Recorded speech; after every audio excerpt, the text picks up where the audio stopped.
साहेब बाहेर सरपंच आलेत, ते आपल्याला भेटू इच्छितात. हवालदार राणींनी आत डोकावत सांगितले. अमरच्या कपाळावर नापसंतीची आठी उमटली. खरं तर आज त्याला कोणाचाही डिस्टर्बन्स नको होता. आज 16 ऑगस्ट. इन्स्पेक्टर सूर्यजीराव जाधवांना पंचतत्वात विलीन होऊन बरोबर 1 महिना झाला होता. तरी देखील अमर आतापर्यंत या प्रकरणात तसूभर देखील प्रगती करू शकला नव्हता. तशी त्यांनी कोणतीही कसर शिल्लक ठेवली नव्हती. गावातील सर्व सराईत गुंड या क्षणी तुरुंगात होते. दारूचे 4ही अड्डे उद्ध्वस्त झाले होते. 4 अटल शिकाऱ्यांचा समावेश असलेले शोध पथक दररोज चंदनाच्या जंगलात फिरत होते. पण अमरच्या कोणत्याही प्रयत्नांना यश येत नव्हते. इन्स्पेक्टर अमर चव्हाण मलंगगड पोलीस स्टेशनमध्ये स्वर्गवासी पोलीस इन्स्पेक्टर सूर्यजीराव जाधवांच्या जागी नियुक्त झाले होते. मलंगगड कोकण किनारपट्टीवरील अतोनात निसर्ग सौंदर्याने नटलेले एक खेडेवजा शहर. मलंगगडची 2 वैशिष्ट्ये. एक म्हणजे सायोनारा नायगाराच्या खालोखाल जगातील नंबर 2चा धबधबा. सुमारे 5000 फूट उंचीवरून खाली कोसळणारे निसर्गाचे रौद्र भीषण स्वरूप पाहणाऱ्या येणाऱ्या जगभराच्या पर्यटकांच्या मलंगगड कायम गजबजलेले असे. आणि मलंगगडचे दुसरे वैशिष्ट्य म्हणजे कोकणात सहसा न आढळणारे चंदनाचे जंगल. सायोनारा धबधब्याला लागूनच जवळजवळ 1200 एकरांचे चंदनाचे जंगल मलंगगडकरांच्या मालकीचे होते. भारतातून परदेशात निर्यात होणाऱ्या चंदनापैकी जवळजवळ 20% चंदन एकटे मलंगगड पुरवत होते. मलंगगडची सध्याची सुबत्ता या चंदनाच्या जंगलापासूनच प्राप्त झाली होती. अशा या नितांत सुंदर मलंगगडाची जणू कोणाची तरी नजर लागली असावी. हसत्या खेळत्या मलंगगडावर सध्या कसली तरी भीषण अवकळा पसरली होती. संपूर्ण मलंगगडावर सध्या मृत्यूचे अनामिक सावट पसरले होते. पर्यटकांचे रहदारीने जो धबधबा कायम गजबजलेला असायचा तो सध्या एकाकी निर्जला झाला होता. कारण उघड होते. गेल्या 2 महिन्यापासून मलंगगडमध्ये काहीतरी भयानक अनैसर्गिक प्रकार चालू होते.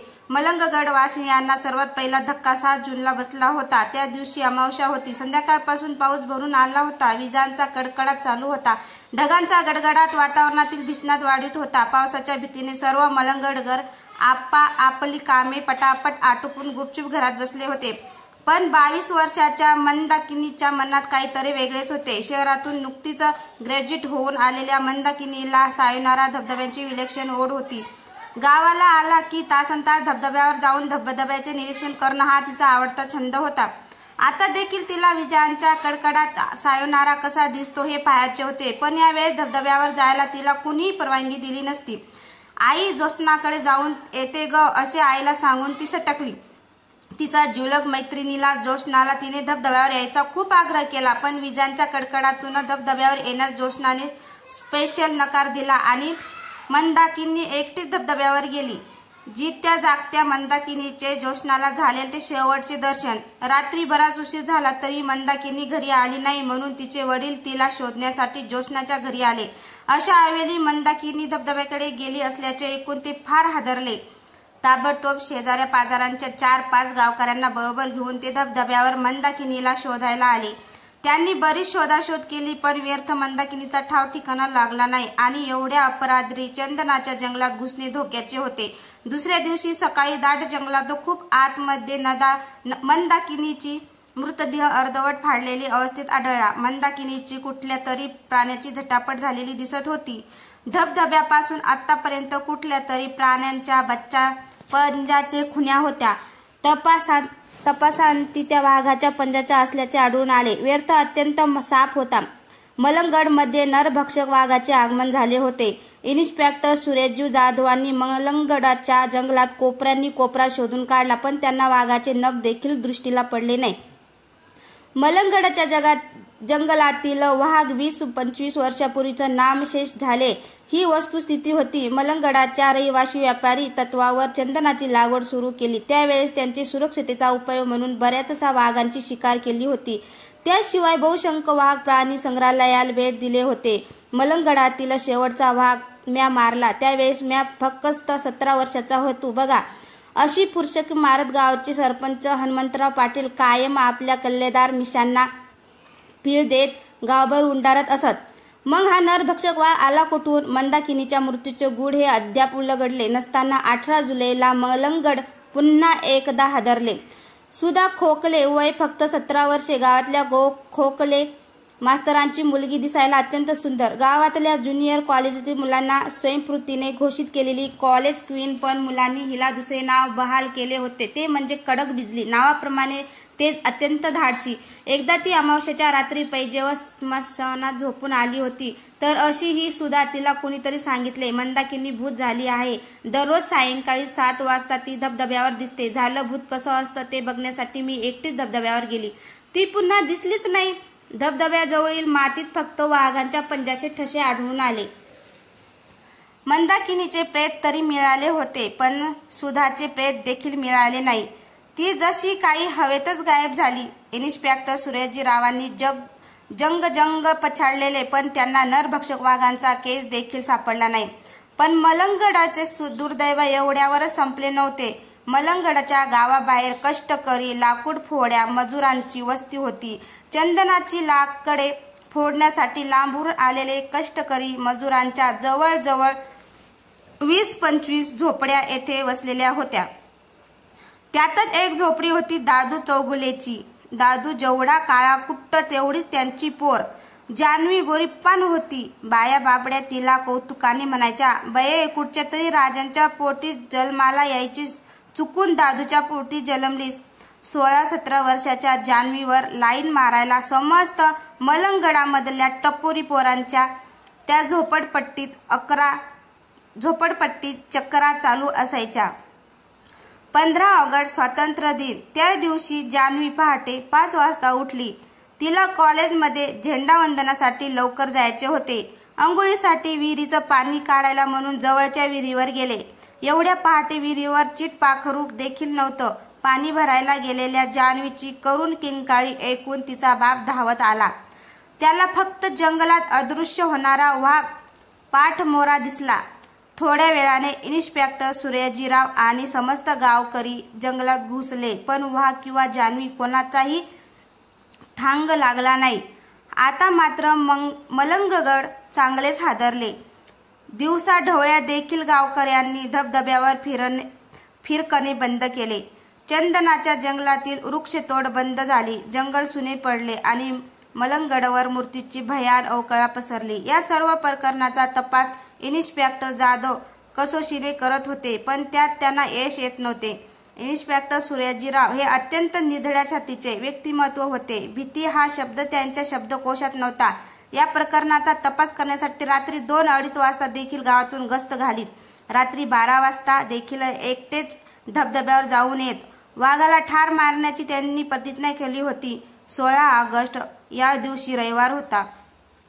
सूर्याजीराव रात्री 1:30 वाजता नेहमीप्रमाणे गस्त घालायला बाहेर पडले. ते परत आलेच नाहीत.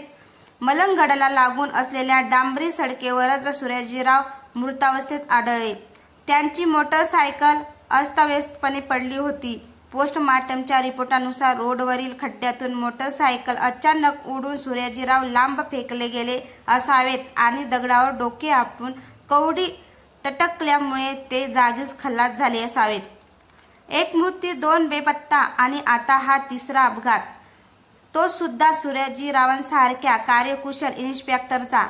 कराल काल पुरुषांनी वक्र नजर मलंगगडाकडे वळली होती. एकापाठोपाठ एक बळीचे चक्रवाळू चालूच होते आणि या सर्व प्रकरणाचा तपास करण्यासाठी एका खास माणसाची सरकारकडून नियुक्ती करण्यात आली होती. त्यांचं नाव होते इन्स्पेक्टर अमर चव्हाण. इन्स्पेक्टर अमर हा जेमतेम 26 वर्षाचा बलदंड तरुण होता. या प्रकरणी त्यांची नियुक्ती करण्यामागे एक खास कारण होते. इन्स्पेक्टर अमर चव्हाण शॉर्प शूटर होता. जवळजवळ 1 किलोमीटर अंतरावरून धावत्या सावजाला तो सहज टपत शकत असे. आंतरराष्ट्रीय स्तरावर त्यांनी नेमबाजीत अनेक पदके मिळवली होती. नरभक्षक वाघाला ठार करण्यासाठी त्यांच्या इतका लायक मनुष्य अख्ख्या पोलीस खात्यात शोधून देखील सापडला नसता.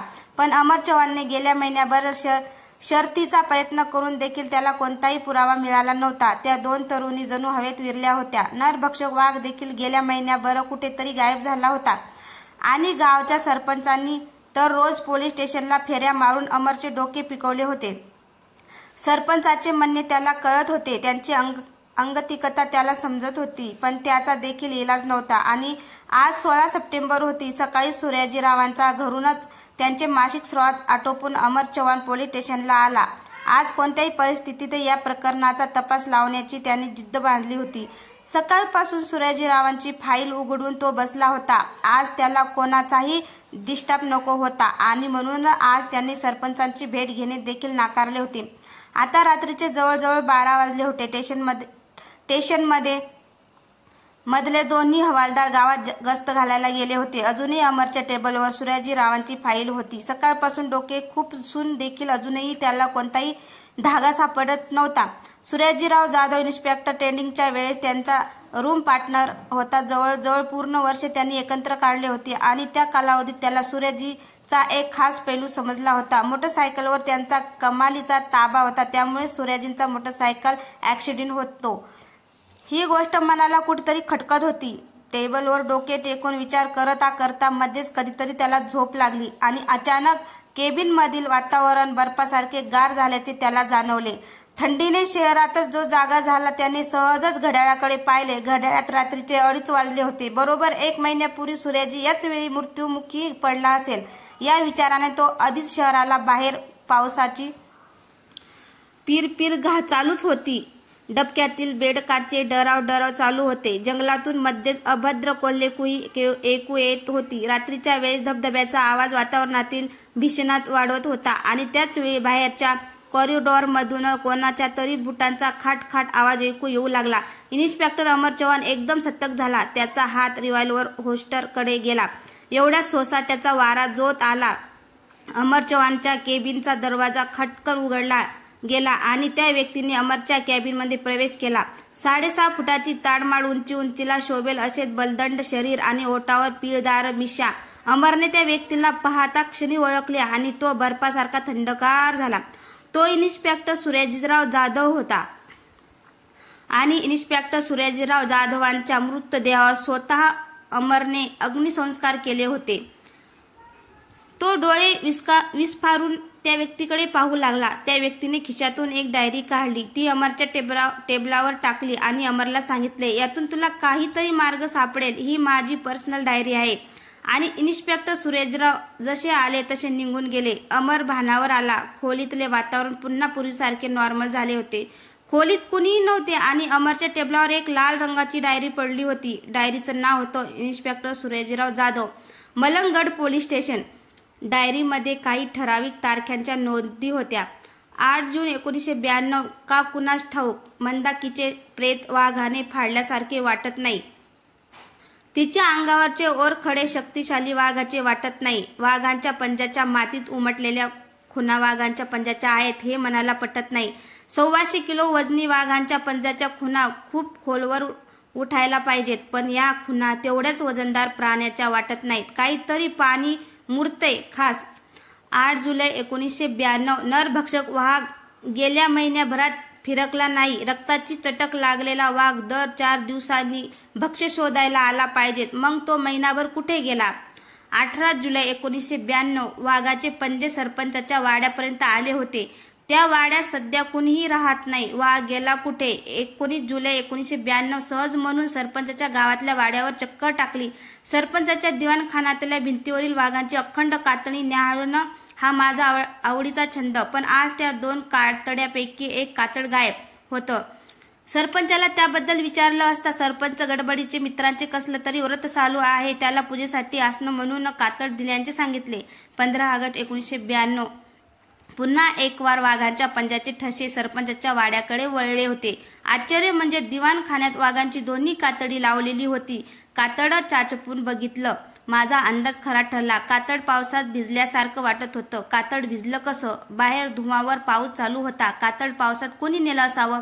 दाल में कुछ काला है जरूर. अजून मनामध्ये एक शंका येते. साल या वाघाला कोवळ्या तरुणीचा का लागतायत? वाड्यावर सरपंचाजवळ काही बोललो असतो तर त्यांना डाऊट आला असता. अजून थोडेसे पुरावे गोळा केले पाहिजेत आणि वॉरंट घेऊन वाड्यावर गेलो पाहिजेत. वॉरंटच्या सहाय्याने जेलमध्ये दांबलकी बरोबर बोलेल भडवा. सूर्याजीरावांची डायरी 15 ऑगस्ट 1992 पर्यंत लिहिलेली होती. 16 ऑगस्ट 1992 ला सूर्याजीरावांचा मृत्यू झाला होता. सूर्याजीरावांचा खून झाला होता की अपघात? अमरचे डोके भणाणले, पिसाटल्यासारखा तो उठला. हॉस्टेलमध्ये रिव्हॉल्वर फुल लोड केले, मोटरसायकल स्टार्ट केली आणि तडक पाटलांच्या वाड्यावर निघाला. त्यावेळेस पहाटेचे 3 वाजले होते. सरपंचाला लाथांनी तुडवत पोलीस स्टेशनला आणायचा त्याने निश्चय केला होता. धाड करत त्याने मोटरसायकल थेट सरपंचाच्या वाड्यासमोर उभी केली. प्रवेशद्वाराजवळील रखवालदारांच्या पेकाटात लाथ घालून त्याने आत प्रवेश केला. सरपंच घरात नव्हते. रात्री 3:30 वाजता सरपंच कुठे गेला मरायला? अमर चव्हाणचा बुलंद आवाज घरात घुमला. कुणीही प्रत्युत्तर दिले नाही. अमरने सहज दिवाणखान्यातील भिंतीकडे पाहिले. दिवाणखान्याच्या भिंतीवर वाघाचे एकच कातडी लोंबत होते. दुसऱ्या कातडीची जागा रिकामी होती. याचा अर्थ साफ होता, वाघ आपली शिकार शोधायला भटकत होता. अमरने घड्याळाकडे नजर टाकली. पहाटे 4 वाजले होते. वाघांची टेळणी निश्चित चालू असणार. सध्या गावच्या शाळेचे बांधकाम चालू होते. त्यासाठी बरेच लमानी लोक आले होते. शाळेजवळ तक्क लांदू तंबू उभारून राहत होते. त्यांच्या काही तरण्या ताठ्या स्त्रिया देखील होत्या. वाघांची नजर त्यांच्याकडे वळण्याची शक्यता नाकारत येत होती. अमरने मोटरसायकल शाळेपासून बरीच लांब पार्क केली. तो मोटरसायकलवरून गेला असता तर मोटरसायकलच्या आवाजाने वाघ सावध झाला असता. काळोखातून लपत छपत उड्या मारीत अमर शाळेच्या दिशेने सरकला आणि बहिर्दर्शेला गेलेल्या लमानी बाईची आर्त किंकाळी त्याला ऐकू आली आणि त्या दिशेने अमर बेफान सूर मारला. वातावरणात किंकाळ्या घुमत होत्या. त्या दिशेने अमरने धाव घेतली. एवढ्यात त्यांच्या उजव्या कानाच्या बाजूला काहीतरी चमकून गेल्यासारखे वाटले. अमरने ओळखले. कोणीतरी पाठीमागून सुरा फेकला होता. पण पाठीमागच्या सूर्यापेक्षा पुढे दिसणारे दृश्य महत्वाचे होते. अमरपासून 500 मीटर अंतरावर एक वाघ वेगाने पळत होता. पण आश्चर्याची गोष्ट म्हणजे हा वाघ चक्क 2 पायावर पळत होता. त्यांच्या हातात एक तरुणी होती आणि ती किंकाळ्या मारत होती. हे दृश्य पाहून पिसाळलेल्या अमरने मागच्या पुढच्या काही विचार न करता बेछूटपणे गोळी झाडली. इन्स्पेक्टर अमर चव्हाण शॉर्पशूटर होता. गोळी वाघाच्या तंगडीत घुसली आणि वाघ खाली कोसळला. वाघाला जायबंदी केल्यावर अमर गरकन मागे वळला. काहीतरी हालचाल जाणवली होती. पाठीमागून 5 यमदूत हातात तलवार घेऊन अमरला मारण्यासाठी येत होते. पण अमरला चिंता नव्हती. अमरच्या हातात पिस्तूल होते. त्याच्या 5 गोळ्या शिल्लक होत्या आणि त्यातील एकही गोळी चुकणार नव्हती. दुसऱ्याच क्षणी ते 5ही गुंड खाली कोसळले. त्या सकाळी मलंगगडाच्या गावकऱ्याने एक वेगळे दृश्य बघितले. शाळेपासून ते पोलीस स्टेशनपर्यंत पूर्ण रस्ताभर अमर त्या वाघाला कमरेच्या पट्ट्याने आणि बुटाची अक्षरशः तुडवत होता आणि वाघ चक्क माणसासारखा ओरडत होता. गावकऱ्यांचे लांडगे सरपंच वाघांच्या कातडीतील नरभक्षक बनले होते. पण त्यांनी असे का केले? त्याला 2 कारणे होती. त्यांनी मुलींना फसवून देहविक्रयास लावणाऱ्या मुंबईच्या दलाला संपर्क साधला होता. एका कोवळ्या तरुणी पाठीमागे त्यांना नेट 15 लाख रुपये मिळणार होते. आणि दुसरी गोष्ट अशी की चंदनाच्या तस्करीमध्ये करोडो रुपये कमवण्याची त्यांना हाव सुटली होती. पण चंदनाच्या जंगलात अनेक वाटेकरी होते म्हणून त्यांनी हा डाव खेळला होता. लोकांच्या मनात वाघाची आणि भुताटकीची दहशत बसली असती तर त्या जंगलाकडे कोणीही फिरकले नसते आणि जंगल तोडीसाठी सरपंचाला मोकळे रान मिळाले असते. त्यांनी मंदाकिनीला मारले कारण वाघाने तरुणीला फाडल्याचे हुबेहूब चित्र त्यांना लोकांच्या डोळ्यासमोर उभे करायचे होते आणि त्या पायी मंदाकिनीचा जीव गेला होता. पण मुख्य प्रश्न असा होता की त्या तरुणी ताबडतोब गायब कुठे झाल्या? सरपंचांनी त्यांची व्यवस्था करून ठेवली होती. सरपंचाच्या जंगलातल्या वाड्यातून एका गुप्त भुयारी मार्गाने जवळजवळ 2 कोसावर एका गावात त्यांना नेण्यात येत असे आणि तिथूनच त्यांची मुंबईला जायची सोय होती. पण सर्वात महत्त्वाचा प्रश्न होता की सूर्याजीरावांचा अपघात कसा झाला? इन्स्पेक्टर सूर्याजीराव जाधवांना वाघांच्या कातड्याचा संशय आल्याने त्यांनी ओळखले होते. हा इन्स्पेक्टर पुढे मागे आपल्याला पुढे मागे घातक ठरेल हे लक्षात येताच त्यांनी त्यांचा काटा काढला होता. त्या दिवशी सूर्याजीराव रात्री 2 वाजता गस्त घालायला बाहेर पडले होते. सूर्याजीराव जाताना हळूहळू जात पण येताना भन्नाट वेगाने मोटरसायकल पळवत हे पाटलांना माहीत होते. त्या दिवशी त्यांनी रस्त्याच्या दोन्ही बाजूला 2 खुट्या ठोकून ठेवल्या होत्या. त्या खुट्यांना पातळ पण अत्यंत भरभक्कम तार बांधली होती. हा स्पॉट खड्ड्याजवळ होता. सूर्याजीराव भन्नाट वेगाने मोटरसायकलवरून आले. त्यांना मार्गातील तार दिसलीच नाही. मोटरसायकल त्या तारेला अडकली आणि सूर्याजीराव दुसऱ्याच क्षणी भयानक वेगाने हवेत फेकले गेले. तार ताबडतोब काढली गेली. लोकांना वाटले खड्ड्यातून गाडी उडाली आणि सूर्याजीरावांचा मृत्यू झाला. एकंदर या सर्व प्रकरणामागे सरपंच पाटलाचे सुपर डोके होते. इन्स्पेक्टर अमरला गोल्ड मेडल मिळाले, पण ते त्याने इन्स्पेक्टर सूर्यजीरावांच्या फोटोला अर्पण केले आणि तो ढसाढसा रडला. त्या रात्री 2:30 वाजता सोसाट्यांच्या वाऱ्याबरोबर सूर्यजीरावांचा मृतात्मा जर पोलीस स्टेशनमध्ये आला नसता तर कविता